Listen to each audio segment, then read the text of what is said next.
if I get a strike, you get to hit. You get to hit. Are you ready? I don't want to hit. I don't want to. Gutter, please gutter. Please gutter. Hi everyone, I'm about to go on a date. Wish me luck. More like wish him luck, right? I'll keep you posted. So the date started at 7:15. It is about 7:53 right now. So a little bit over a half hour. And then I had to walk out on the date. This is what happened. We got to talking about our personal lives, you know, what do you do for work, you know, relationships and things like that. And I talk about, oh, yes, I was previously married and I have a child who's 8 years old, who I co-parent with my ex-husband and his wife. And then all of a sudden he started freaking out. He started freaking out at the bar. We were at the Vault up in Pompano. He started freaking out and he's like, oh, you have a kid? And he says, oh, I can't date somebody who has a kid. Like, to my face. He's like, I can't date somebody who has a kid. I'm like, excuse me? That sounds like he is openly communicating not only this as a preference, but as a boundary. Like, he is clearly saying he doesn't date single moms. And as far as it being to your face, like, how else was he supposed to tell you? Like, not to your face? You're literally on a date. He's like, I can't date somebody who has a kid. I'm like, excuse me? And he starts making me feel like very uncomfortable. I'm like, nobody should ever make me feel like that, especially on a date. Are you kidding me? We're at a nice bar. How did you feel uncomfortable? Why did you feel uncomfortable? Because this man was openly communicating his boundary? That shouldn't make you feel uncomfortable unless you're just upset that he has that boundary and you're trying to shame him for having that boundary. Anyway, so I had to walk out on this date because this guy said, I can't date somebody who has a kid. And I think you were very misleading in your profile. And I'm like, why? Because I didn't put a picture of my son in my profile? Seriously? Sounds like that's what happened. You misled him because you didn't tell him before the date. Doesn't mean that you needed to put it in your profile. I get that. But you didn't tell him.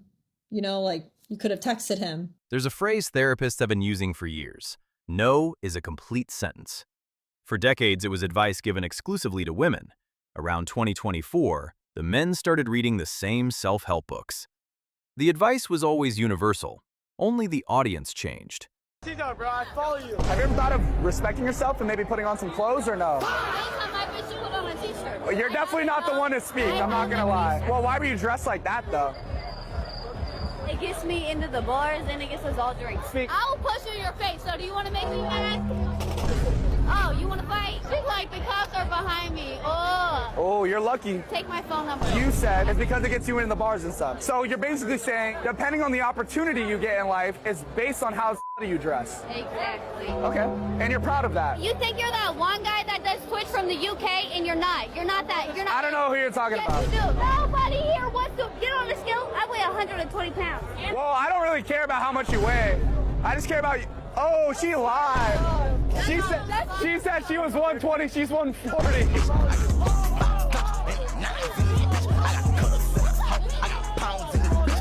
So I'm probably gonna get shit for this video, but honestly, I don't care, I'm gonna make it anyway. I wanna talk about guys that reject hot chicks and then slum. Meaning you dated a hot girl and then decided that hot girl was not for you and are now dating a girl that is not nearly as hot. Obviously, there can be a lot of factors as to why you reject a hot girl. This is just a very broad generalization, but I'm gonna say it. I think the main reason that men reject hot women is because they don't want to have to work that hard. I mean, I think it's no secret that hot chicks tend to have higher expectations and higher standards than maybe less attractive women. I know how that sounds. It sounds really bad, but I think it's just because, again, hot chicks are just used to being treated a certain way. So I do think oftentimes when attractive men meet attractive women, they're almost like, crap, I'm actually gonna have to put in a lot of work here. Whereas girls that are less attractive just don't require that much work. To be clear, I think that you guys should be putting in work for whoever you are dating, no matter what they look like. But I think that girls that are less attractive, I mean, they're gonna be more likely to just accept you for how you are. They're gonna appreciate you more. They're going to demand less. They're gonna make you feel better about yourself. Again, obviously, I'm sure that it's like you could break up with a hot chick because she's just an asshole. But if that were really the case, then why wouldn't you date another hot girl afterwards? And yes, I understand that obviously other things than looks are more important, and you could have matured and realized like, hey, I actually want to date somebody that I have shit in common with and makes me laugh, and that's smart and cool and not just hot. But there are hot girls that have good personalities and that are smart and cool and you have things in common with too. They're just higher maintenance. I get it, you're gonna call me shallow and all of that, but I'm just calling it like I see it. Am I crazy? Let me know in the comments below. Follow me for more tips. Notice the relabeling. A firm man isn't called firm, he's called arrogant. A man with a boundary isn't called healthy, he's called toxic. The word misogyny gets stretched to cover any answer she didn't want. The relabeling is the last tool in the box. After this one fails, there's nothing left. Well, I guess Rocco will never be able to float. Oh, well, too bad. Bye, Rocco. Do you know what I will never understand? People say that they miss you, but will do literally no effort to come visit you and then guilt trip you so you could go visit them, the ones that miss you. Make it make sense. Their manipulation looks like generosity. They give and give and give, but when they don't get what they want, now you're starting to see what the generosity really was. Every gift, every favor is coming with an invisible price tag that you just don't know about yet. So now if you call it out, they're going to say, oh my God, you're ungrateful. You're ungrateful. So now you go, oh my God, am I crazy? This is all part of the script. Real generosity doesn't stop when you stop complying. The issue is you stop complying, and that's a problem. So now, not only are they no longer generous, but you're no longer grateful. Everyone takes advantage of me. They don't. They keep giving, and then they become the victim. So see what it is, distance from it, and don't engage. The guilt button used to work on demand. Push it, get an apology, get the outcome you wanted. The button's still there, it just doesn't connect to anything anymore. Men disconnected the wiring, and the panic in these videos is the discovery that the button is now decorative. When are women going to learn that men are not trying to argue? Sometimes men are coming to you, trying to be heard, trying to be understood, trying to get you to listen and understand. Maybe that man is not looking for an argument. Maybe he is struggling with finding the words to say to you to make you understand how he feels. He's not looking to be attacked. He's not looking for it to be deflected back on him. He's not looking for an argument. He just wants you to understand how he feels so you can actually fix the problem instead of blaming him for why the problem exists. Maybe his anger is not actually anger. Maybe it's frustration from being misunderstood, from not being heard, from not being seen, to have everything that he says brushed under the rug until the next argument. Maybe that man is trying to express to you how he feels, but he can't find the words to say, or maybe he's saying too much, or maybe he's saying too little, or maybe he's not saying anything at all because he doesn't want you to think that it's going to turn into an argument. Maybe it's just a misunderstanding, and some of these women out here will literally end relationships over misunderstandings because they're too prideful to put their ego aside and actually listen to what your man has to say to you.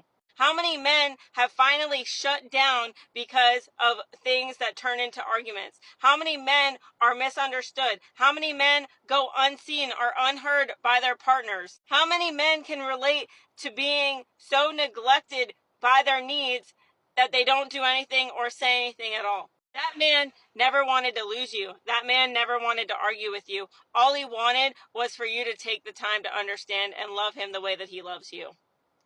Okay, bye.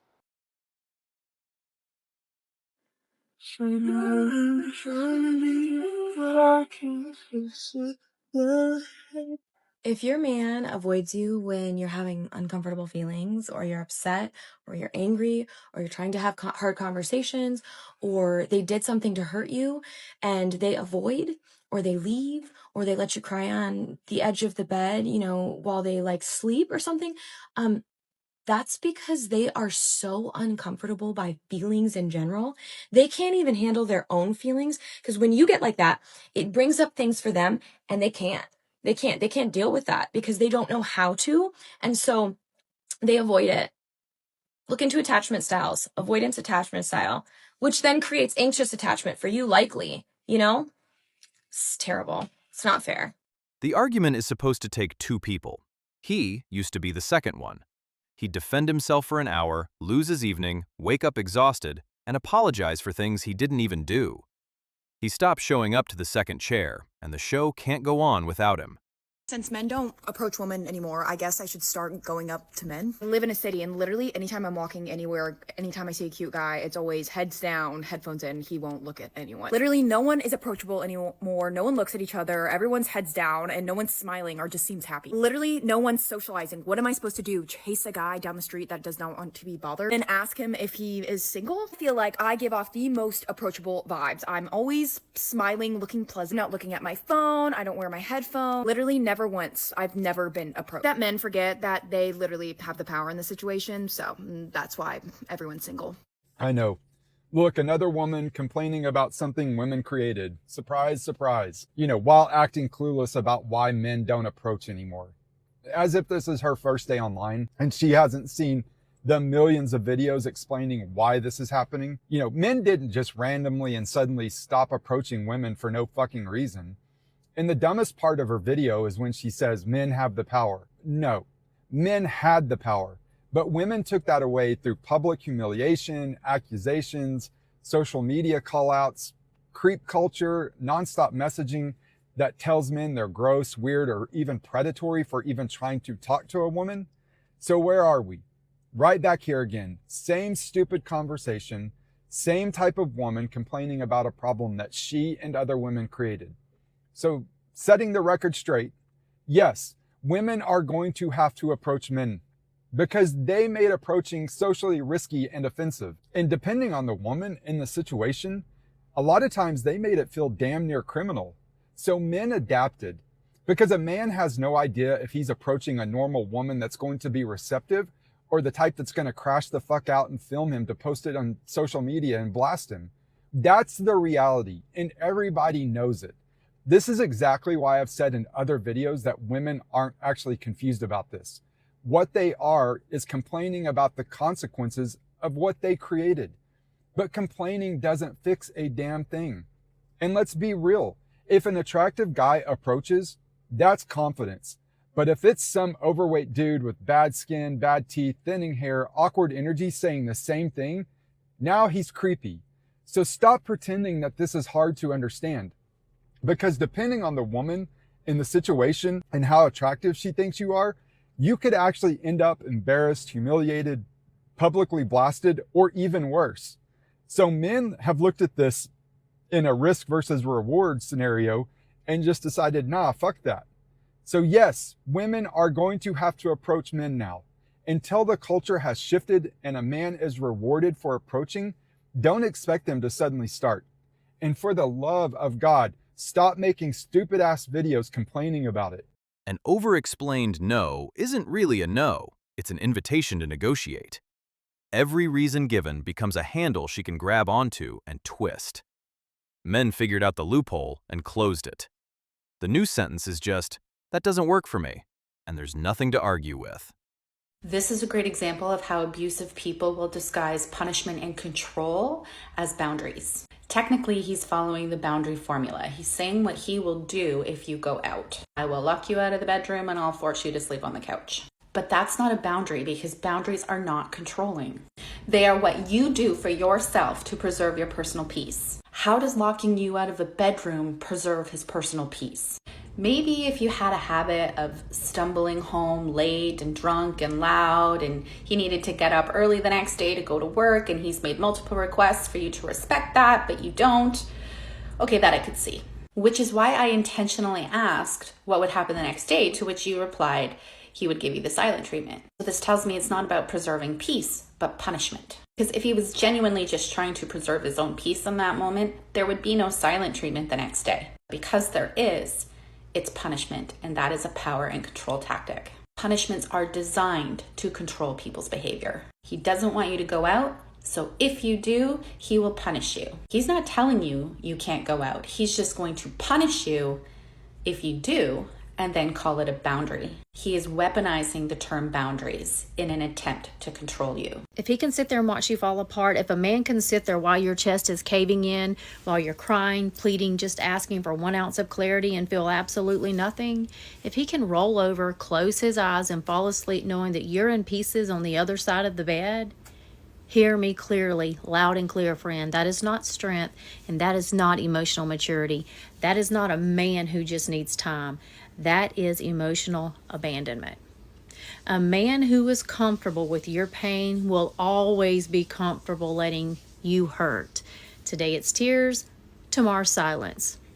And the next thing you know, you're living a life where crying becomes the normal.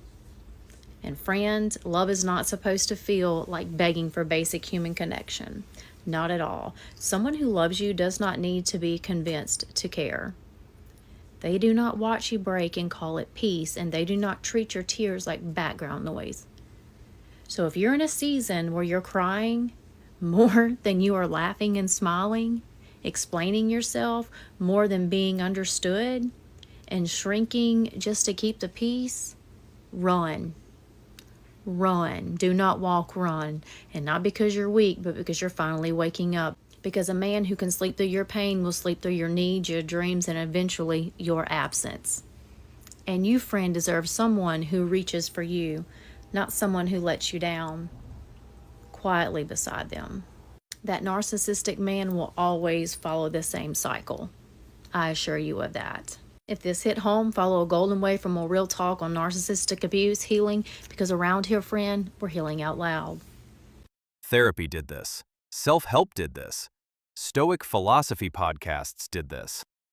Men spent 4 years learning the same skills women learned in the 2000s: boundaries, self-respect, emotional regulation. The student finally caught up to the curriculum. Don't quote me on it, but please, it is okay to approach a Latina at the bar. It is okay. We will talk to you. We will talk to you. It is okay. I promise. It is okay. Please approach us.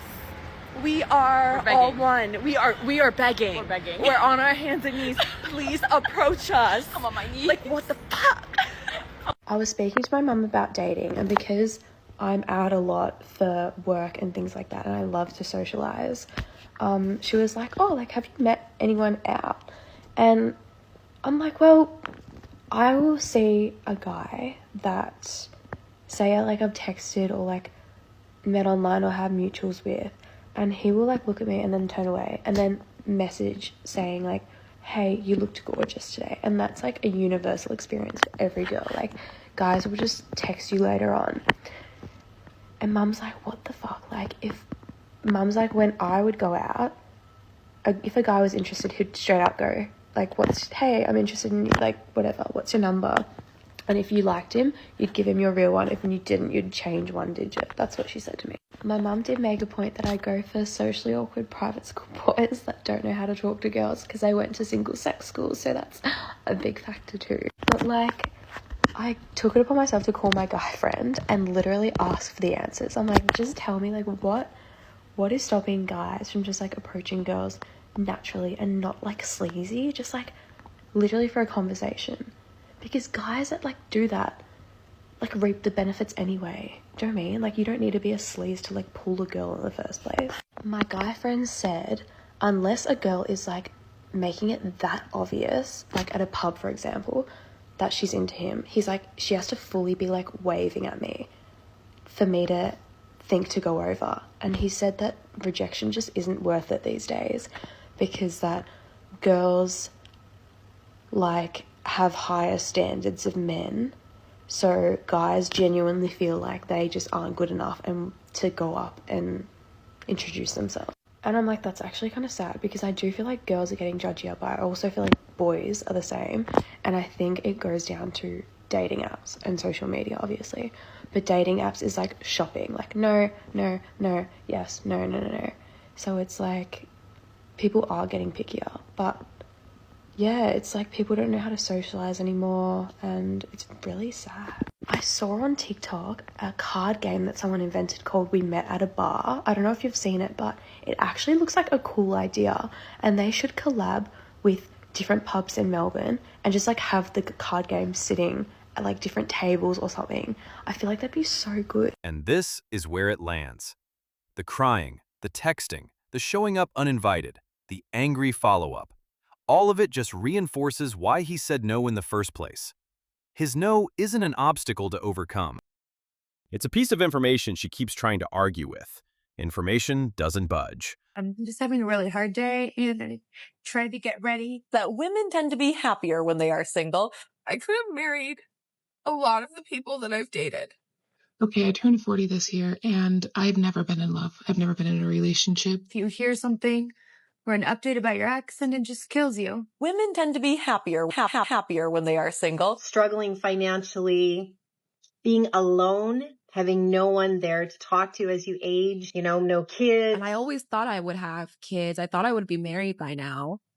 And now the closer I get to it, and I'm scared. I don't know. I didn't think it would be an issue. I'm 32 years old. I'm 53. I would like to think that I'm still young, right? The fact that you're 40 and single, still with no children. And now you find out that she's 8 weeks pregnant. And you so want to feel happy for her. But inside you feel so sad. Happier when they are single. I'm in a stage of life where I'm watching all my friends get married and have babies, and you know that at 40, you're running out of time. And soon you won't have a choice at all. I also feel like I'm getting older and it's like I have to put some effort into dating or I'm just going to be alone forever. But now I'm just honestly getting to the point where I'm just going to be the single aunt. But like it's really hard when like I don't really have anyone to go to like on a Friday night. I am 30 years old and I have been single for over 12 years. So never had a real adult relationship. Maybe I should just give up. But I don't know. Then I feel like if I give up, then it's like, then I'm totally throwing the towel in, and like, that sounds and feels sad. But really, it's just crazy. It's been a rough month for me, and I got COVID. Somebody help me. I'm so tired of being an independent woman sometimes. Sometimes, like, I just want to be taken care of. You know, my whole life, I've just been so independent. Yep. Careful what you wish for. There is no shame in not wanting to climb the ladder. You are going to be alone. You're not going to have a family. Like, I don't want to wake up at, 60 by myself. And people go home to their families or partners or whatever. And you go home to an empty house. Please drop a like on the video if you think that modern feminism cares more about hurting men than actually benefiting women. I don't want a job. I don't want to be a corporate girly. I don't want to climb the ladder. I don't want to be a boss babe. I don't want to do any of that. I don't want to be the breadwinner. I do not want to do that. You know what I want to do? I want to be home.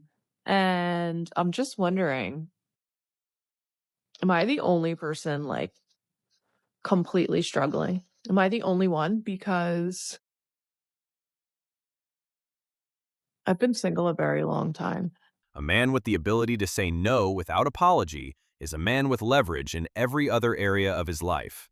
Build that muscle. Use it sparingly, but use it firmly. The right people respect the answer, and the wrong people reveal themselves trying to get around it. Subscribe to Alpha Reloaded for more.